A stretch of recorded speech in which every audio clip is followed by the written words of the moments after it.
This talk is brought to you by the Thomistic Institute. For more talks like this, visit us at ThomisticInstitute.org.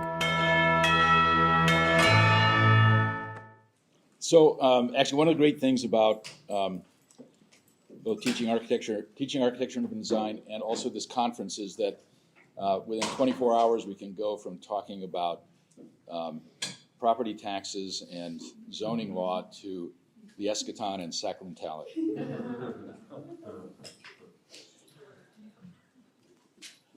So I want to talk about eschatology, the city as eschatological, and the city as sacramental. Of course, I would say the two dominant images of paradise in the biblical tradition are heaven as a city and heaven as a banquet. So what I want to talk about, is the city of God is eschatological, the city of God is sacramental, and by eschatological expectation, I mean the city of God as not yet, right? Not yet here, and in talking about the city of God sacramentally, the city of God here now. But I want to start with the sort of the excerpts from the two basic texts in the Christian tradition that sort of give expression to this eschatological hope and understanding. And so the first is well-known passage from the penultimate chapter of the book of Revelation. And so forgive me for reading it, but it's always good to hear it, I think, and to read it aloud.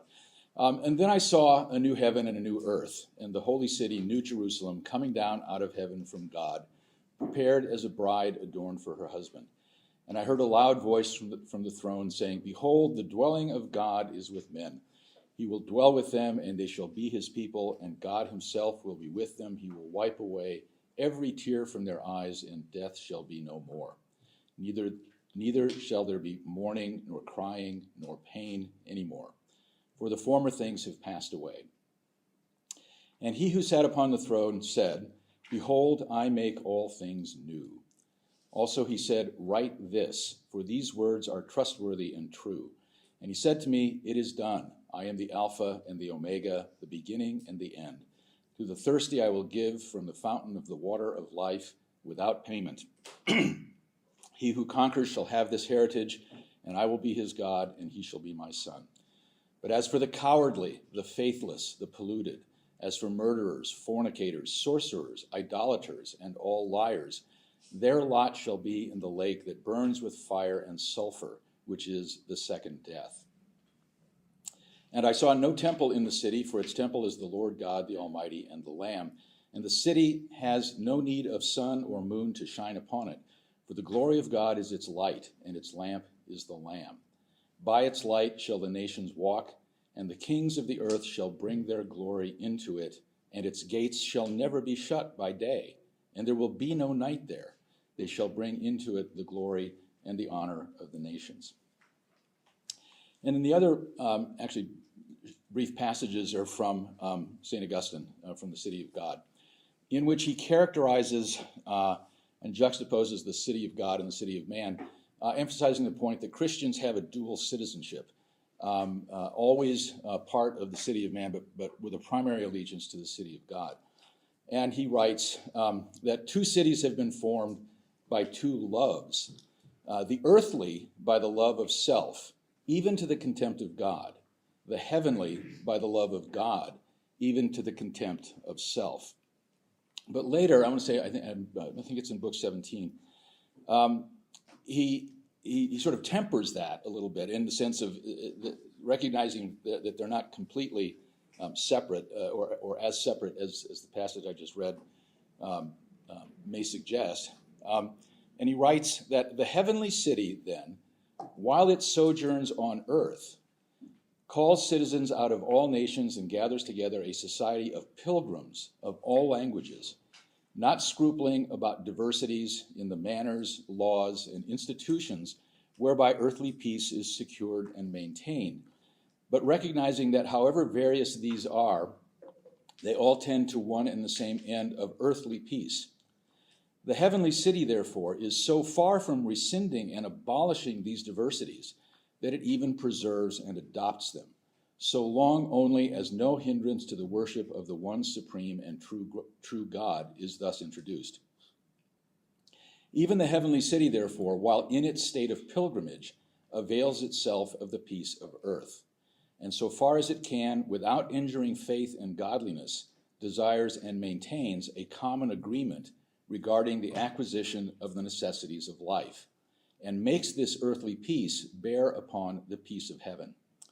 In its pilgrim state, the heavenly city possesses this heavenly peace by faith, and by this faith it lives righteously when it refers to the attainment of that peace, every good action towards God and man, for the life of the city is a social life. So I want to talk about a little bit a gloss on these two passages, and it's really not my gloss. It's the gloss of a colleague of mine at Notre Dame in the theology department, Francesca Murphy, who wrote this really interesting essay that I had asked you to read, which I mean it certainly grabbed my attention, and the themes that she was talking about. I'm not qualified to give exegesis on that, but I want to touch upon the thesis. I thought was really quite. It's one to which I'm quite sympathetic, prima facie, from her account. But she's writing about Revelation as asking the question: is the Book of Revelation the key to biblical interpretation? And she writes the following, and she makes the point that we're accustomed to think of Johannine, the Johannine gospel, right? The Gospel of John as shaping theological thinking in the church, but she's making a case also for the apocalypse, right? The revelation of St. John. So she says, I want to make use of this paper to propose lightheartedly, though not in jest, the priority of the Book of Revelation. It does not mean chronological priority.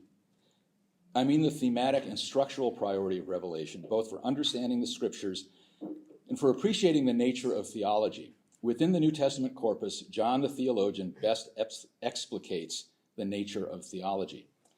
Although contending for the priority of John's gospel is deeply in keeping with the theological tradition, the Book of Revelation has never been the central driving force of mainstream Western or Eastern theological tradition.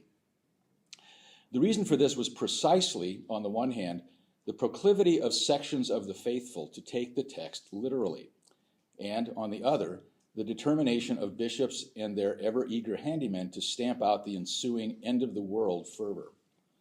In the 5th century, Jerome put his finger on the problem of the Book of Revelation.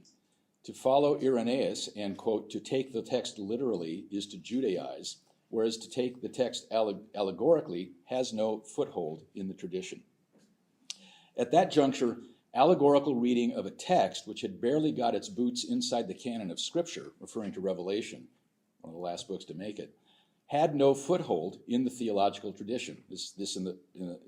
When Irenaeus in the 5th century. Augustine changed all that with his magnificent allegorizing philosophy of history in the city of God.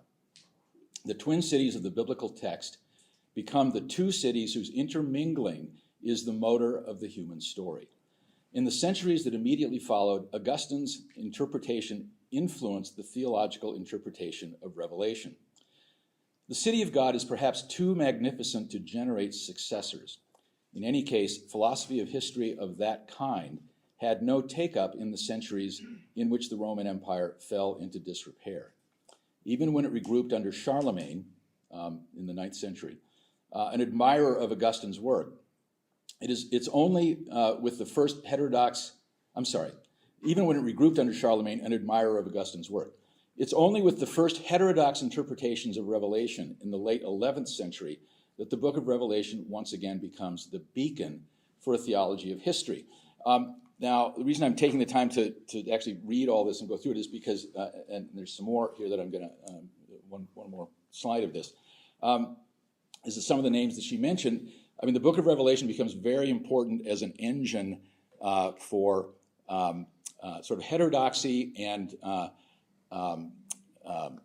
schism in the church and apocalyptic, millennialist expectations that also historically become secularized and get expressed in architecture in the modern era. So writing about this late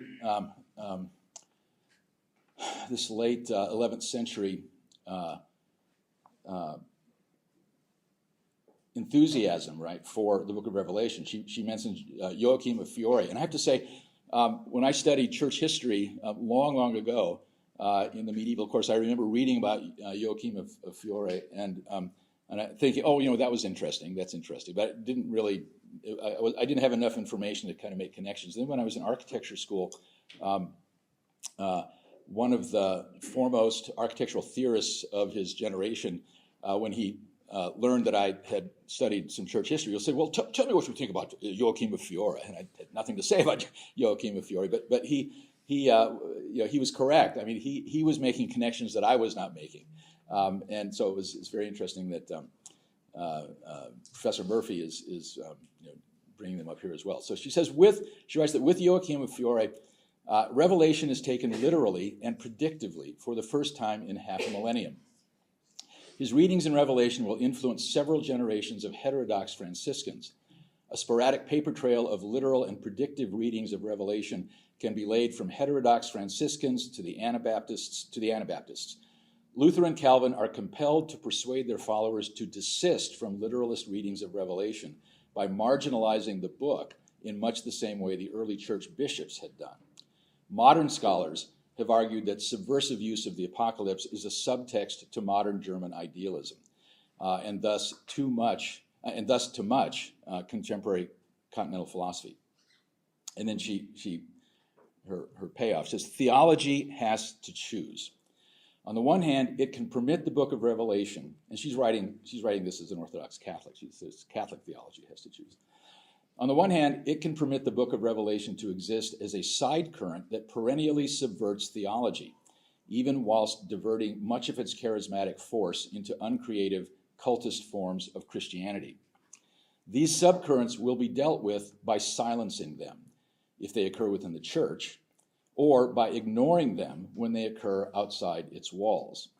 This is an odd way to interpret Revelation 8:1, which I had to look up, and I'm putting in here first for my benefit and now for yours. And she quotes Revelation, or she doesn't quote it, but she refers to, but Revelation 8:1 is the passage that says, when the Lamb opened the seventh seal, there was silence in heaven for about half an hour. So this is an odd way to interpret Revelation 8:1, but not an infrequent way. Or theology can give, the alternative is theology can give genuine and authentic response or respect to the theological priority of the apocalypse. In what follows, the body of her article, I will tell you how to recognize a theology which derives its pattern and form from the book of Revelation. I will mention 7 features of such a theology, and she writes about that it'll be visionary, it'll be musical, it'll be symbolic poetic, it'll be typological, it'll involve witnessing, it will be wrathful, there will be a wrath of God, right, that gets expressed, and it will be comedic, ultimately, it will be comedic. And the last 2 little sort of bracketed notes. These are notes to myself of things that I've read that made a deep impression upon me. That especially germane to the idea of the apocalypse as both wrathful and comedic. So, in this tradition of apocalyptic thinking. When I went to architecture school, one of the things that struck me fairly early on is there's a lot of discussion about utopias, right? That architects, there's been a lot of utopian thinking among architects, really certainly dating from the Renaissance, especially so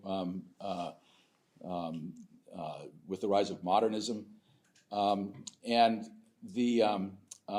again, Colin Rowe, who's actually the architectural theorist that I had referred to earlier, not by name, wrote a book called Collage City, in which the first couple of chapters, which again I could easily have assigned for this because they're germane, but the first couple of chapters sort of trace the difference, where they trace the rise of modernism in contradistinction to what he called the classical humanist utopia, and so I'm going to talk about these in what follows. But there's the classical humanist utopia, there's the modernist utopia, and there's the kind of hyper-modern absence of utopia, a lack of any kind of ideal. So I'm going to move to this. So I want to talk about two utopias and their hyper-modern successor. Oh, and what Colin Rose says, in tracing the origins of utopian thinking in Renaissance and post-Renaissance architecture, he characterizes it as, the Timaeus heated up by the Book of Revelation, or the New Jerusalem cooled down by something else. But he's making references to both the classical Greek origins of utopian urban thinking, but also specifically to the Book of Revelation and to the idea of the New Jerusalem. So I want to start by talking about what I call Bess's first law of architecture, which is that all architecture symbolizes power and aspires to legitimate authority. And I'm using aspires as a synecdoche, right? Because architecture architecture itself doesn't aspire, but its makers aspire. So all architecture symbolizes power and aspires to legitimate authority. Legitimate authority I want to characterize as power wed to moral virtue in service to a shared ideal. In classical humanist architecture and urbanism, it's the aspiration to unite beauty with goodness and truth. It has a presumption I would say that the traditional cultures and their architecture and urbanism operate with implicitly, at least implicitly, if not also explicitly, with ideas of an idea of metaphysical realism, which we've talked about before, is that reality is real, that we can know it, and we flourish when we accord with it. So in terms of the ideals of classical humanist, modernist, and hypermodernist, postmodernist urbanism, just a quick kind of thumbnail sketch of that. So classical humanist ideals, it's a hierarchical spatial realm. I would say this is the characteristic of the physical form of the cities and its relationship to their respective ideals. That the classical humanist ideal is embodied in a hierarchical spatial realm. It is microcosmic and participatory. That is to say, it's implicitly sacramental, sometimes explicitly. And that the ideal, right, the utopian ideal is teleological and it's transcendent, right? And so it has affinities with sacred ideals in these pre-modern cultures. The modernist utopia is a non-hierarchical and anti-spatial realm. It's a necessary and symbolic material representation of its historical moment. And it has a teleological ideal, but that teleological ideal is immanent. And it has, in that respect, it has certain affinities with Marxism. And I've characterized it and would characterize it as the anti-classical humanist city in precisely these ways, in that Marxism is often understood as a kind of Christian heresy.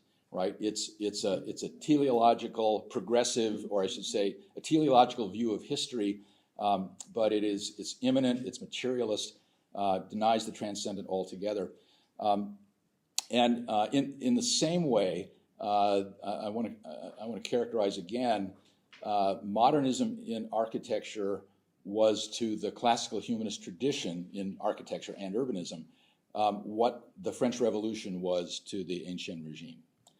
And so in talking about the modernist utopia as the anti-classical humanist city, again, I think it's what's of interest is that it actually it has a similar teleological structure, but it was the opposite in terms of its metaphysical assumptions. And then there's the post-hypermodernist condition that we're in, which is the spatial features of which are a non-hierarchical realm of junk space, no transcendent order, no legitimate authority, non-teleological. The symbolic content is money, power, and a phrase from Philip Reef that I've always just loved from The Triumph of the Therapeutic: permission to live an experimental life. That's the authoritative. That's the legitimate authority that hypermodernist architecture, I think, represents and embodies permission to live an experimental life. And being that way is thus both anti-classical humanist and anti-modernist. It's an anti-sacred and anti-civic culture that makes the kind of hypermodernist architecture and urbanism that's being made today.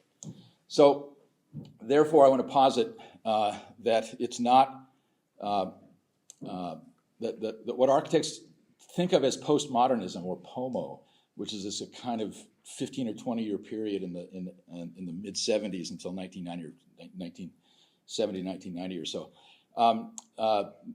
Hypermodernists today characterize that as a transitional period from original modernism to contemporary modernism. But my argument is that it's modernism itself that's the transition.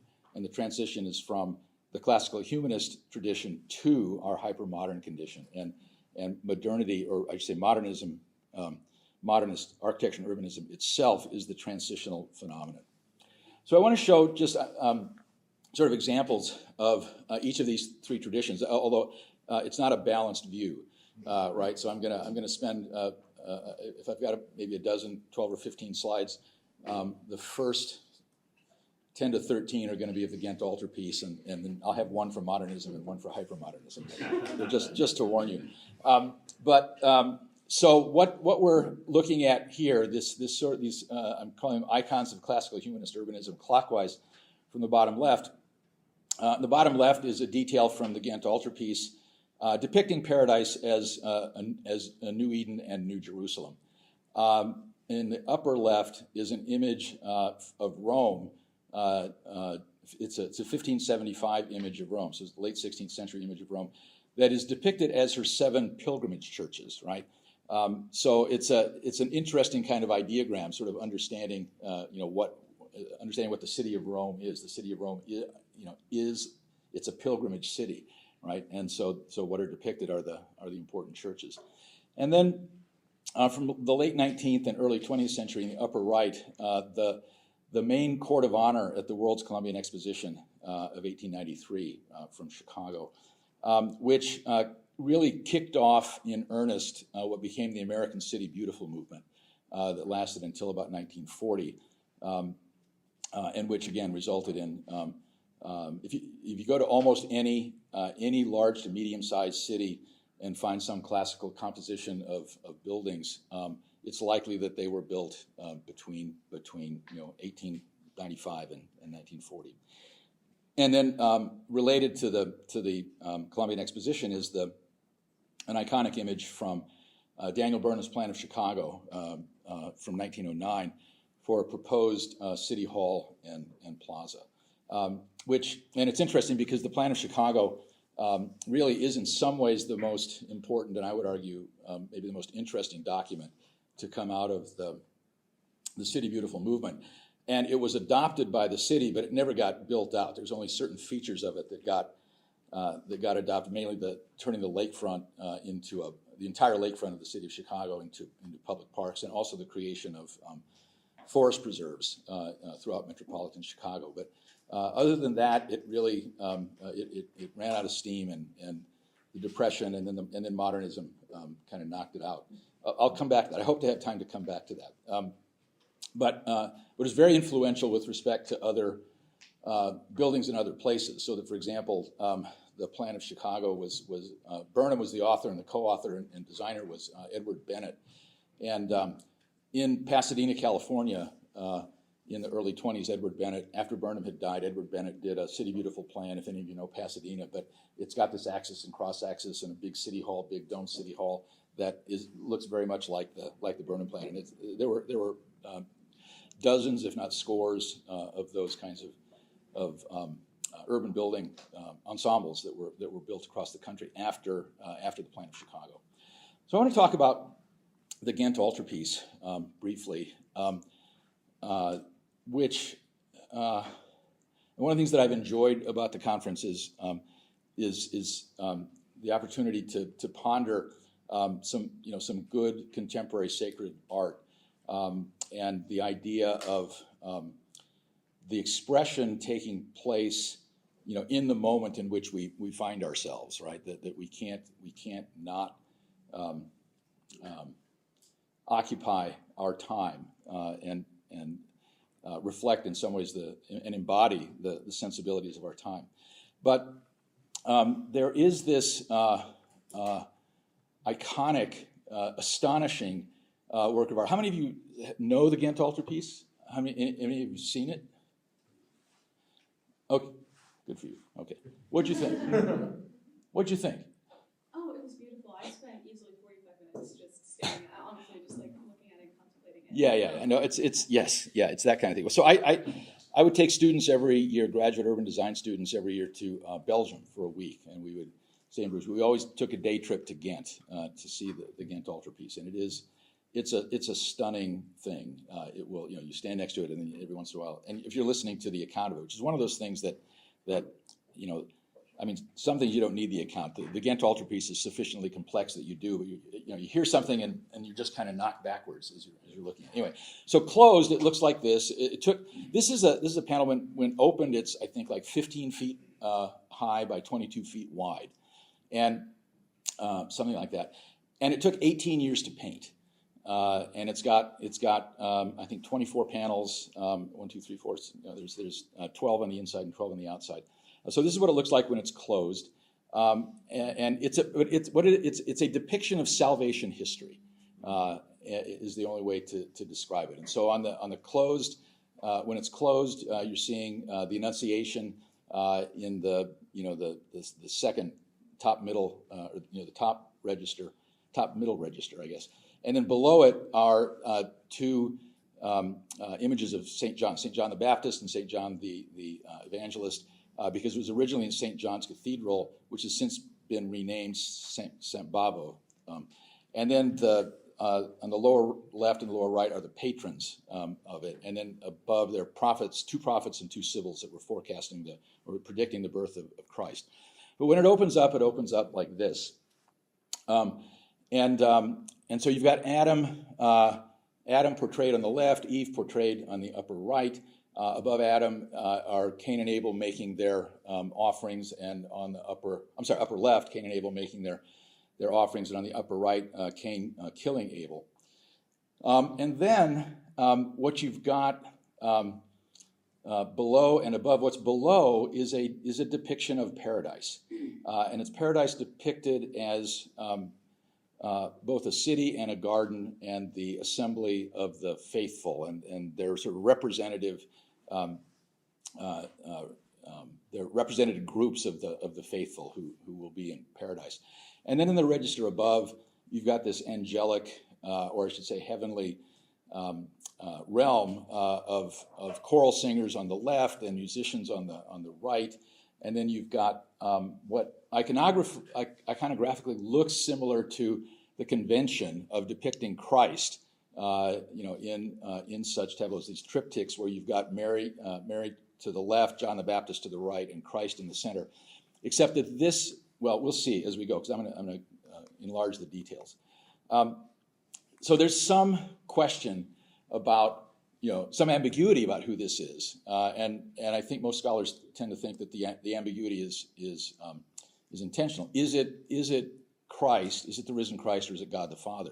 And the reason that and this iconographic convention, when you have Mary on the left and John the Baptist on the right, it's always a depiction of the risen Christ, and he's you can tell it's the risen Christ by the presence of the wounds in the hands, or even it's also common to crucifixion scenes.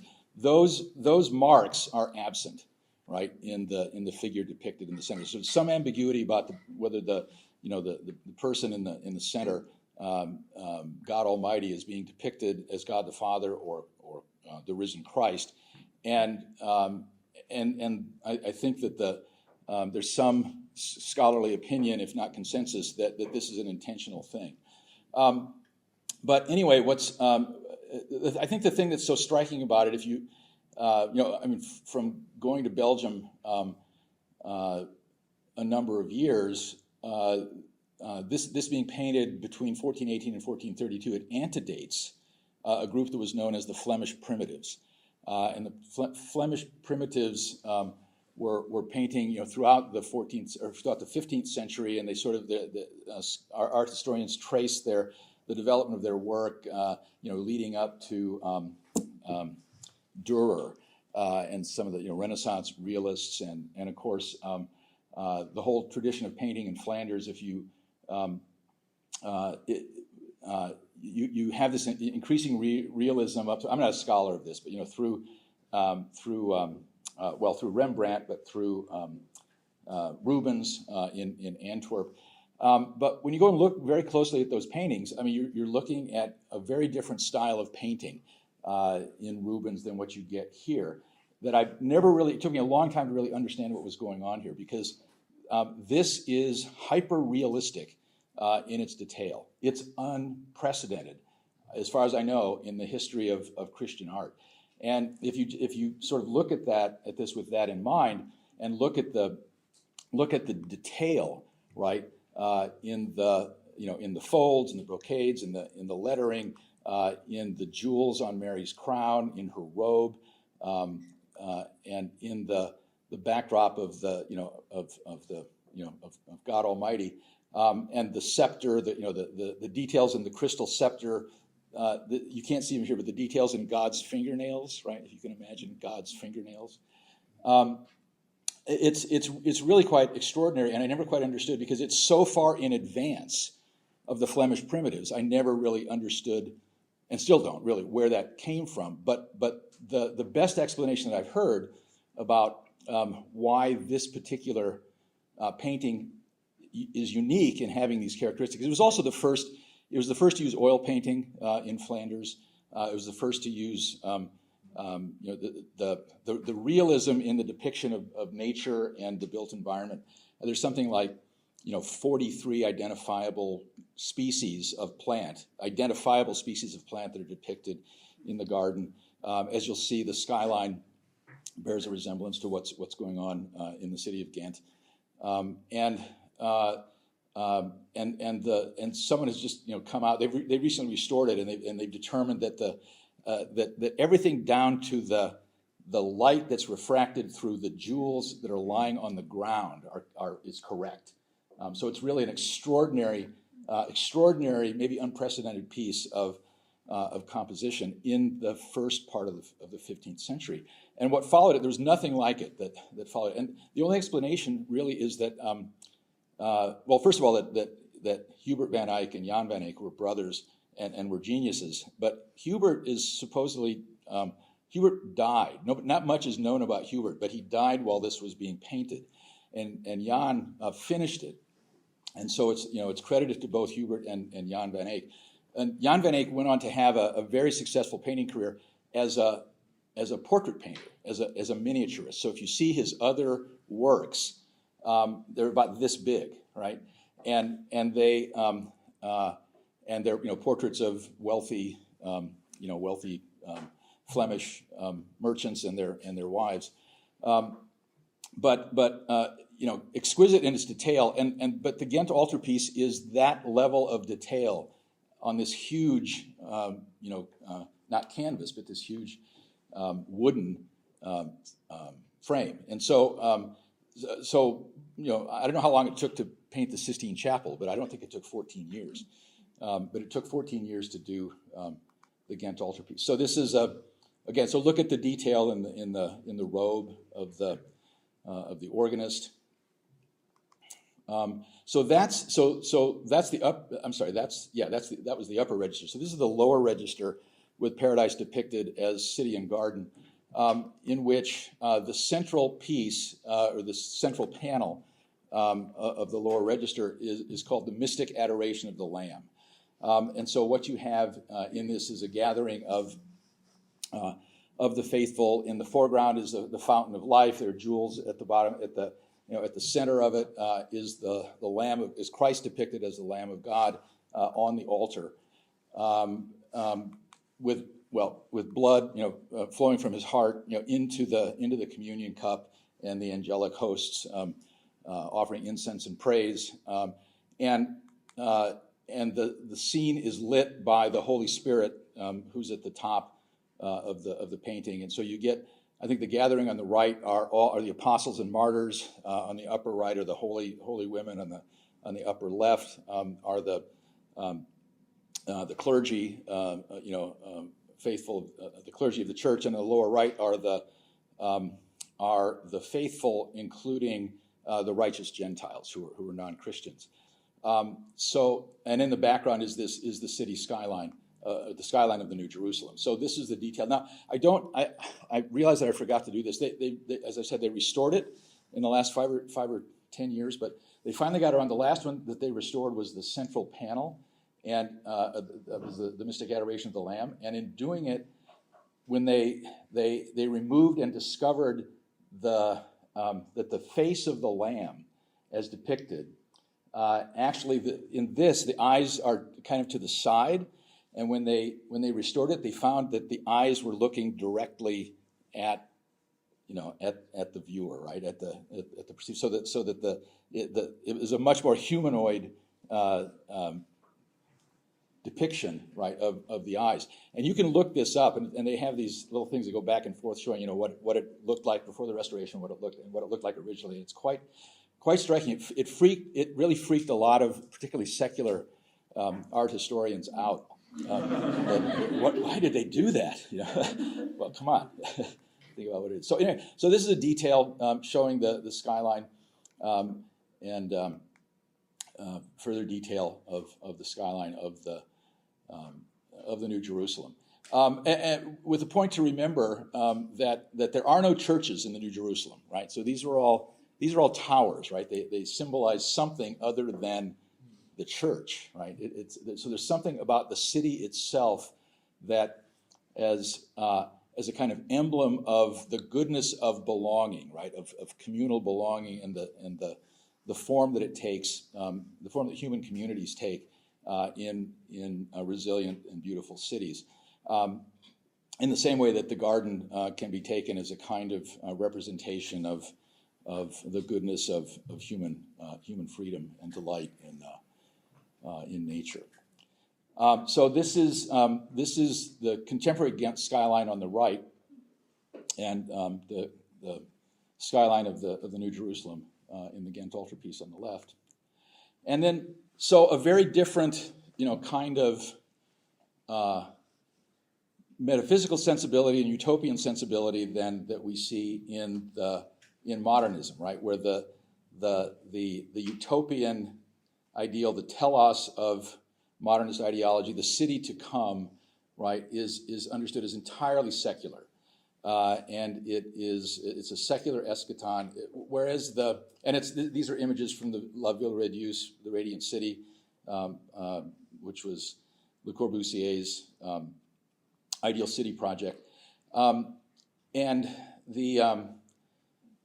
I think that the fundamental difference in the two understandings of the utopia, right, is that the sensibility in the Ghent Altarpiece, the way it informs actual architecture and city making, right, is that it was a utopian ideal, of the city, of a city to come that was transcendent, right? It was an informing idea, and there was never any expectation that it could be fully realized in history, right? And so at best you were making pieces of it, right? You were making smaller interventions at the scale of a square, the scale or the interior of a church, that was a depiction of heaven to some extent. I'll come back to this. The idea that it was participating, right, in this transcendent ideal in a sacramental kind of way, an implicitly sacramental kind of way. But it was not a political project, right? It was not to be realized fully in history. In contrast, the utopia of modernism and the telos of modernism was an entirely imminent political project, and so its natural affinities were, and of its time were with Marxism and the expectation of the establishment of a utopian condition in history, and that was understood entirely in materialist terms. And this is implicitly, this is one image of the kind of form that would take. So what that as we discussed earlier in the week, is that that modernism, because its utopia was imminent and essentially unrealizable in the way that it was articulated, the frustration with that has led many architects and maybe the culture of architecture, the larger culture of architecture, to sort of give up on this teleological, any kind of teleological ambition. And so the characteristic, the form of the ideal city or the anti-ideal city that I've indicated that I think is captured so well in the Financial Times advertisement, that it's that and a condition of junk space, right? That is, it symbolizes global capital. But the reality on the ground is actually a harsh one, and so it's non-teleological, and that seems to be where much of the profession and much of the state of the building industry and the state of our cities seems to be directed. So again, this image. So there's this historical movement, but I want to tie it back right to this idea of eschatological expectation and how that notion devolved right in modernity and into hypermodernity, but how it's it's still very much a part of the Christian. As Francesca Murphy argues, it not only is central to the Christian theological vision, but it could be even more so.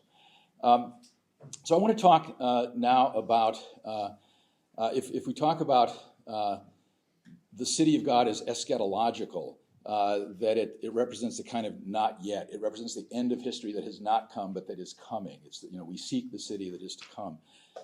There's this other aspect of Catholic Christian understanding about the nature of reality that suggests what I call a sacramental sensibility with respect to cities. And so if the eschatological expectation is the city to come, the sacramental sensibility is the sense of the city of God here now.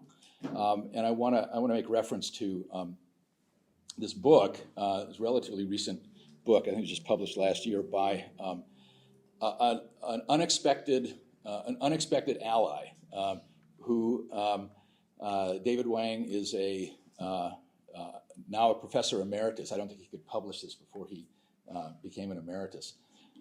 But he's of Chinese descent, an evangelical Protestant, and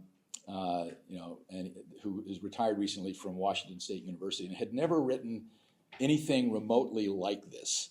I should say he'd written one thing remotely like it because he had written a book about Chinese philosophy and architecture. But other than that, it was all kind of, and I should say, so evangelical Protestant modernist, and who was having second thoughts. And so he wrote this book, Architecture and Sacrament. And the way that I found out about it was I was asked to give it, he had submitted it to a publisher for review, and they sent me a note asking me to review it to see what I thought about it. And I got it, and I said, yeah, I'll look at it. And I wasn't reviewing the whole book. I was just reviewing chapters and introduction. In fact, I sent you the introduction. That's what I had you read. But I remember going through it, and I looked first at his profile and his background, and as I was reading it, I was thinking, this does sound that promising. And then I read the actual introduction, and I was just kind of stunned. It was totally unexpected, and so I actually began a correspondence with him, and the book has since been published, and I should probably review it. But it's not a perfect book, but it's so enormously suggestive. If you know anything at all about the state of contemporary architectural theory, there's nothing like this that's out there, in the world of architectural theory. So he writes in the about contemporary architectural theory. You have to understand that everything is for 30 or 40 or 50 years has been understood in terms of critical theory, right? Everybody's got a critical theory. So the title of the book is Architecture and Sacrament: A Critical Theory, and I love that, right? He's sort of taking it back to his his compadres doing architectural theory. But in this draft opening chapter, which actually the book itself is slightly different, but I like the first draft better, so that's the one that I sent. But he says he's defining his terms, and he's acknowledging kind of his lack of cultural preparedness to do this. But then he says that he's consulting Catholic and Orthodox theologians, right, about aesthetics and sacramentality, and it's really just to kind of feed this intuition that he has. But so these are just like four kind of money paragraphs. He says the logic of sacramentum entails a smaller party participating in a much larger reality. And he traces the etymology of the word, that it goes back to it was the oath that a Roman soldier would take to bind himself to the empire, right, as part of the Roman legion. So the logic of sacramentum entails a smaller party participating in a much larger reality. By participating via sacramentum, the individual receives the benefits of the larger reality of which he or she becomes a part. Participation is therefore an important aspect of sacramentum. Just as modern life has largely lost comprehension of sacramentum, the modern mind has difficulty grasping participation in the sense meant here.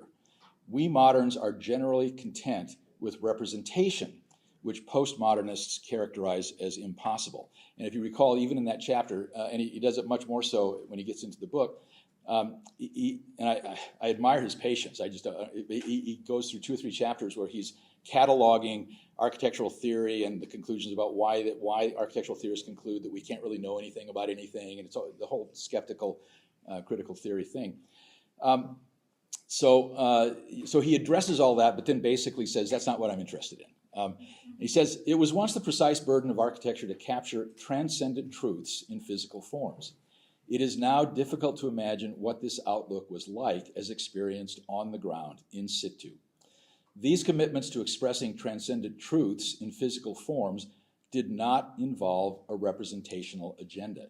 So he's saying everyone else is concerned about representation and its arbitrariness and hence its impossibility. And he says, well, that's not what pre-modern architects were doing. What they were doing involved a participatory agenda, and that's what he's particularly interested in. He says, it was once common practice for persons of high social standing to situate their tombs inside the cathedral. Why? It was not because the cathedral represented heaven.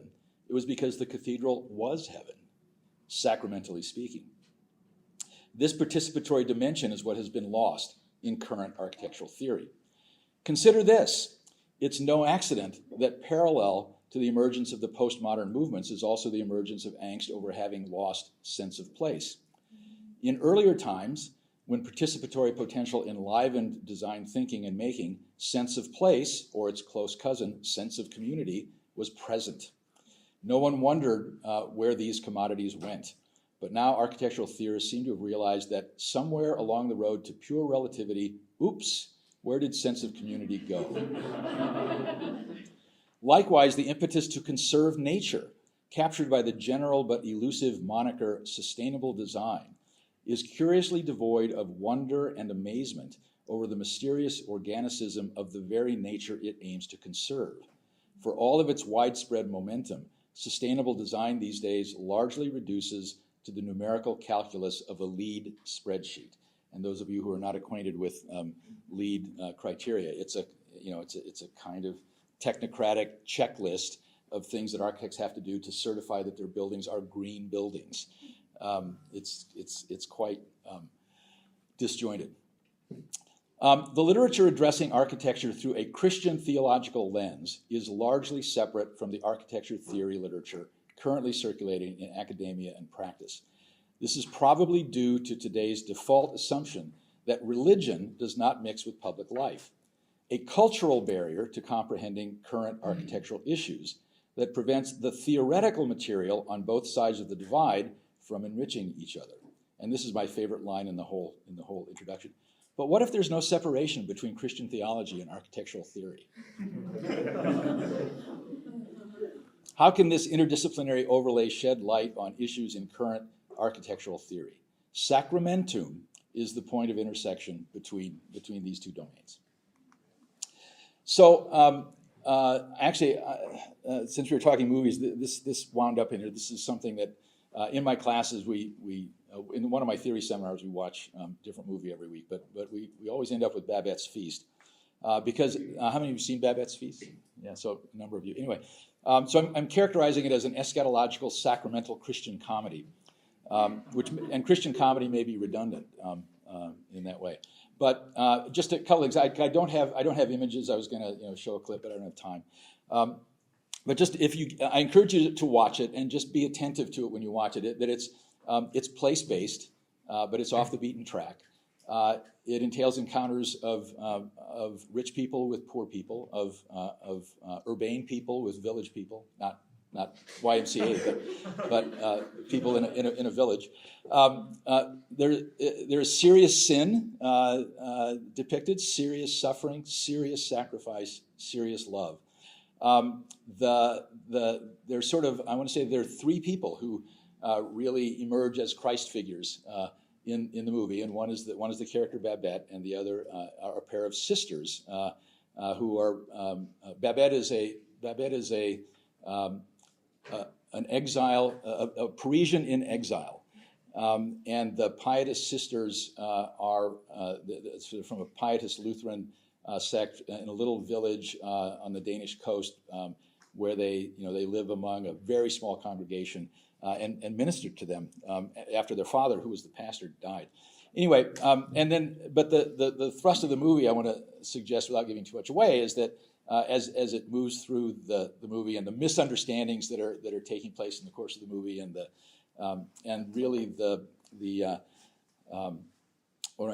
heavenly banquet that actually happens at the end. This small Pietist community really becomes the church.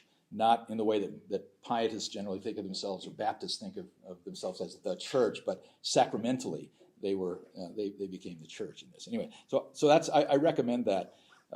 Now the last thing that I want to do, just because yesterday I had a conversation, and I realized that there are some people here from Chicago, and I realized that there are some of you may have questions in terms of, like, when I talk about cities being related to a landscape in an Aristotelian way at the scale of a metropolis as opposed to the scale of a Greek polis, what that might look like. And I can't say, it doesn't look the same everywhere, but I can say that this project that I'll show you very briefly, called Our Lady's Plan of Chicago 2109,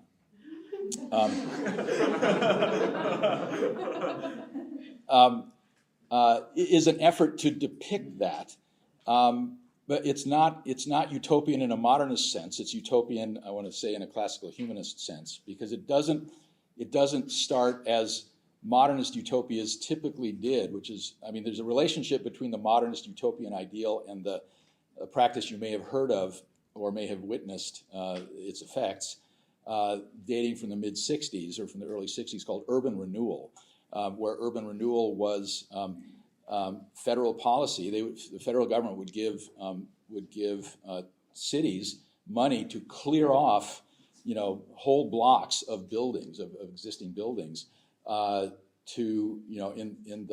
with the intent that they would be rebuilt as modernist things. It was sort of a utopian. And it was always justified as clearance of slums, but really, more often than they were clearing slums, they were clearing neighborhoods. And slums and neighborhoods aren't like so far apart. It's not like they're not part of the same thing, or the same thing. I don't know. But anyway, where was I going with this? Oh, so it's not utopian in that way. So it's So I want to say that it's utopian and aspirationally sacramental in the way that I've been talking about classical humanist urbanism. But it doesn't begin by clearing out what's there. So it begins, as all historical projects do, in media res. It begins in the middle of the thing. And the thing that that Chicago 2109 is in the middle of is the plan of Chicago from 1909. The present day, this was sort of conceived in like 2011. And so the project itself, this is not, I think you'll see even just in the 15 slides or so that I showed, it's a fairly complicated, complex set of issues that we're trying to deal with. Urbanism, agriculture, land use, water at the scale of a metropolitan region of 4,000 square miles. It's not the kind of thing that rookie urban designers can do. It's not the kind of thing that any one semester-long studio can do. This is the work of probably half a dozen studios plus some alumni of the program who have continued to be involved with it. And it's sporadic. So it started in the fall of, it actually started almost 10 years ago, but there's probably about 5 or 6 years of work that's represented in it. But the reference to 2109 is that's the bicentennial of the Burnham plan, right? And so the Burnham plan is significant for Notre Dame, or at least my argument was that the Burnham plan should be significant for Notre Dame because it was really the first, arguably the best, maybe the only attempt to address the issues of rapid urban growth in an industrial era by trying to address those issues with the classical humanist architectural and urban design sensibility. That all of in other words, the problems that Chicago had, the challenges that because Chicago was wealthy, but it was growing so rapidly between 1880 and even just by 1910, which when Burnham published this, 1909,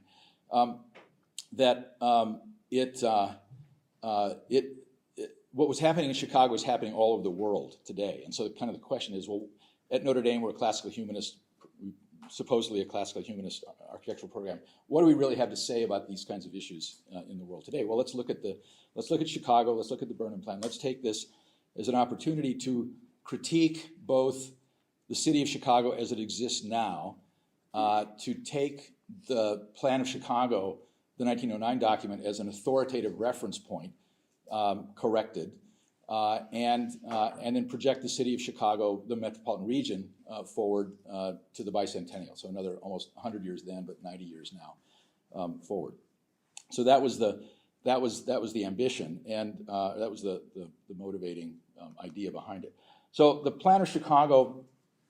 These are images from the plan of Chicago in 1909. You can see on the left the scale of it. The big concentration of orange is the city of Chicago, but everything around it are the metropolitan region, and then you can see these iconic images of downtown Chicago. One of the things about it, by the way, I think you have to understand the Burnham plan as being an effort to civilize the commercial chaos, the organized chaos of Chicago. Chicago was all about commerce.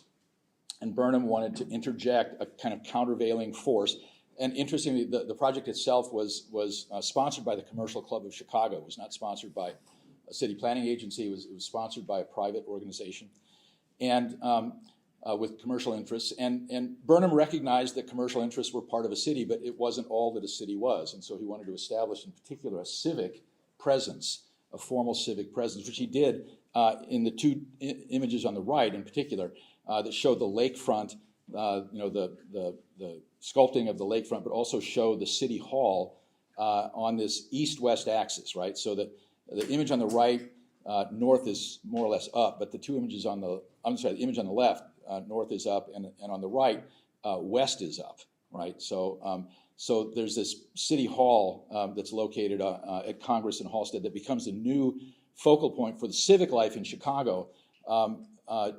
Not far from, but not in the loop, right? So he's trying to kind of create a counterbalancing force between civil society and commerce in Chicago. But there's nothing in it about sacred order, right? Except the sort of the view in the other direction toward the lake. So it's a kind of, ethereal nature romanticism looking to the west. So one of the things we wanted to do was address that as all. So I won't reiterate the understanding of human nature and principles of Catholic social teaching that we've discussed that inform it. And so this is, I found the shark image of the mergers and acquisitions as part of the hypermodern global city. But this is our assessment of Chicago today. The symbolic content of Chicago is the order of modern capital in the loop, and as the loop is expanding in terms of high rises and usually speculative high rises. They're not even high rises that are built specifically for corporations.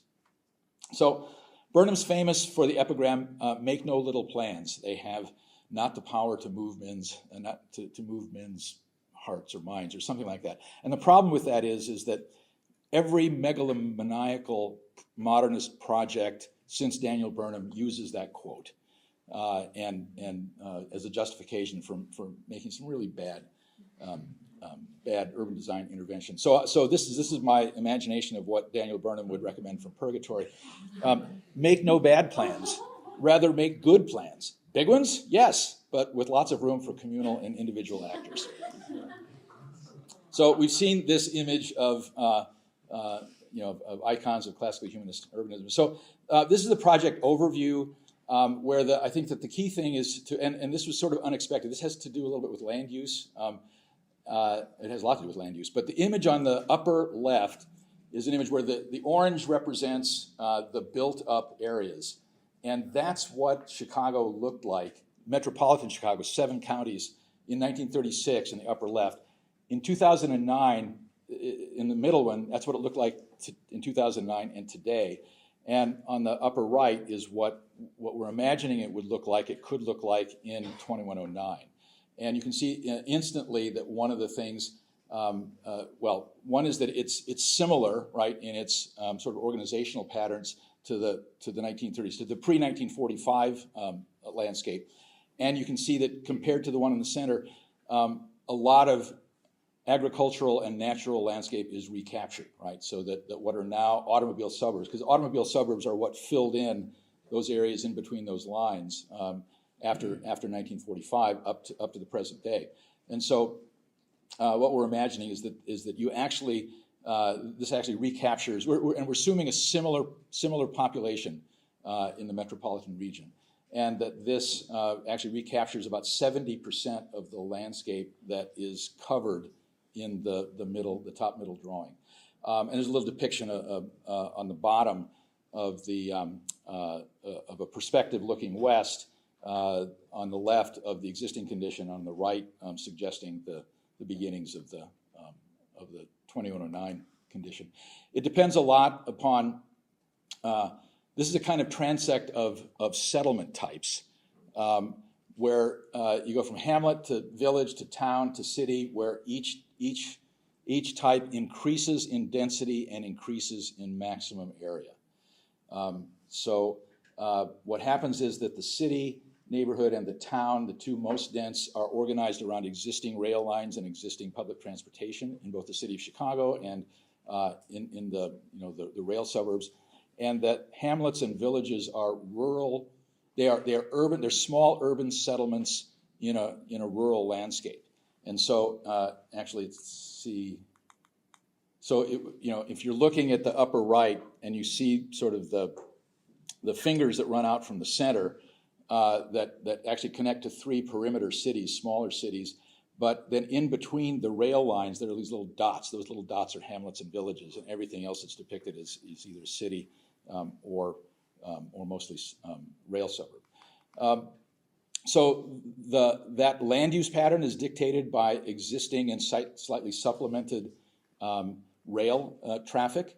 All of the freeways, all the interstates are kept in the region except for the ones that go through the city, and I'll show you that in a minute. This is a diagram of, I can't go into it, but Chicago has tremendous wastewater flooding problems and has done amazing feats of engineering that probably crossed the line over hubris that have exacerbated the problem.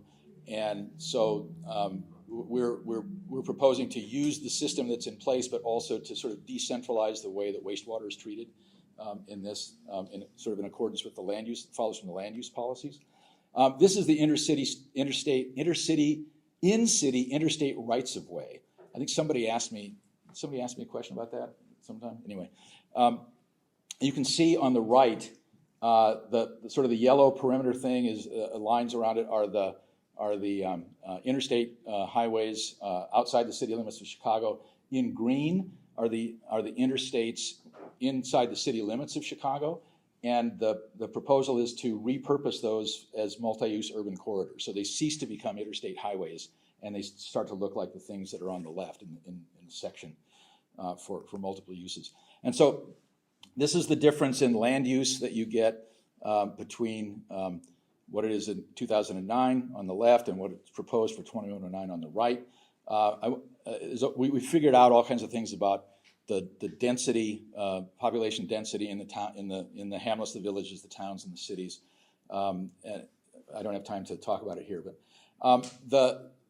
in the same way, the landscape. So in the city of Chicago, on the left is the depiction of open land in the city of Chicago. So Chicago's 231 square miles, of which 222 square miles are occupied currently in the 2109 proposal, where the landscape comes in relationship to the proximity of building to public transportation, right? What you wind up with is the 231 square miles of Chicago is only occupied by 166 square miles of building. So you're recovering, 34, 22, 50, 56 square miles of landscape within the city of Chicago. There were precursor ideas. I realized this just this semester. There was a movement in the late 19th, early 20th century called the Garden City movement, which had to do with polycentric cities with landscape in between them. And of course, this is an idealized version of that. Ebenezer Howard is the person who. And interesting, Ebenezer Howard. It was the idea. It was an ideal city model, but it was what am I say? It was polycentric, and the economics were economics of cooperative ownership. Interestingly, Ebenezer Howard was a Georgist. He had Georgist assumptions about land. And the goal was to produce relatively economically independent cities with short commute times and the preservation of the countryside. And it turns out that that's kind of what we're doing in the Burnham plan. It's not in this ideal form. It's actually using the existing infrastructure. These are all the different building types. Building types are what you make cities and city blocks out of, and urban space. You've seen this slide with respect to density. So somebody asked a question about the historic preservation, right? So here's this image on the left of Chicago's historic center viewed from the southwest and all the buildings, and then what we're imagining it to look like in 2109 on the right. And you can see far fewer high-rise buildings. Just to say, we do not propose to demolish anything. The students did not propose to demolish anything. What we were imagining, the tall buildings remaining, that what they are the buildings that are designated as historic landmarks and or are lovable and durable enough to be maintained. That we think that the other buildings are insufficiently lovable and insufficiently durable to last another 90 years, and that's what's depicted in this skyline. Sacred Order, and I guess I have to talk about Sacred Order, right? So Burnham doesn't have a representation of that in the. So we have to cover all these mundane things before we can talk about Sacred Order in today's world. Probably not in this audience. I should have done this first. But so in the east-west direction, so on the left, north is up. And in the east-west direction, that's the civic axis that Burnham inscribed on Chicago in 1909 that located a city hall and oriented toward the lakefront. So ran from City Hall to the lakefront. There was no sacred axis. Our proposal is on that stretch of interstate highway that is being filled, we're proposing to establish a north-south sacred axis. So there's a sacred cross axis. That is fronted by representative religious buildings, of communities in the city of Chicago. It's not a whole mile-long boulevard of religious buildings, but they're located on each block. It's part of a neighborhood, but it's a pretty, so it's Columbian Exposition Boulevard is the sort of the proposed title of it. So, but it becomes, part of the symbolic center of Chicago. So these are the kinds of buildings, and along the axis runs, from the big park on the south to the big park on the north. The City Hall is the big building on the north, the upper end of the site. And so City Hall is the dominant single building, but the sacred axis is multiple religious buildings. So there's none of which are on axis with anything, but they front this important boulevard. And so there's a nod to American traditions of non-establishment and free exercise of religion. And that is a kind of liberal presupposition. We can talk about that. I mean, I think that's an interesting issue to talk about. But that's what that's the sense of civic and religious relationship that's informed by representation of sacred axis that informs this project. So this is what it looks like in an aerial view from the south east. And so it's a cruciform. You can see the high-rise City Hall and the religious buildings along the sacred axis running north and south. And I think this is the final slide. This is that view looking to the east again, where you can see the tall buildings in the loop a little bit left of center. You can see the civic axis that runs from the City Hall to the lake. You can see the cross axis of the sacred axis, and that's on the lakefront. You can see some of the high rises that remain. I was going to show this because there's some people here who've lived in Hyde Park. This is for the urbanization of Hyde Park, not of Hyde Park, the urbanization of the Midway Plaisance. So on the left are existing conditions, on the right are proposed conditions. We relocated the Obama Center. That's really schematic. We wouldn't do that, but and then looking again, existing conditions on the left and proposed conditions on the right. So on the left, it's looking south. I'm sorry, on the top register, it's looking south toward Woodlawn, both existing and proposed. And on the bottom, it's looking north toward the university and toward the Loop, the University of Chicago, and toward the Loop, existing and proposed. And then this is a view from the west, looking east. This is the existing condition, and this is the proposed condition. Yeah, too long. Again, sorry.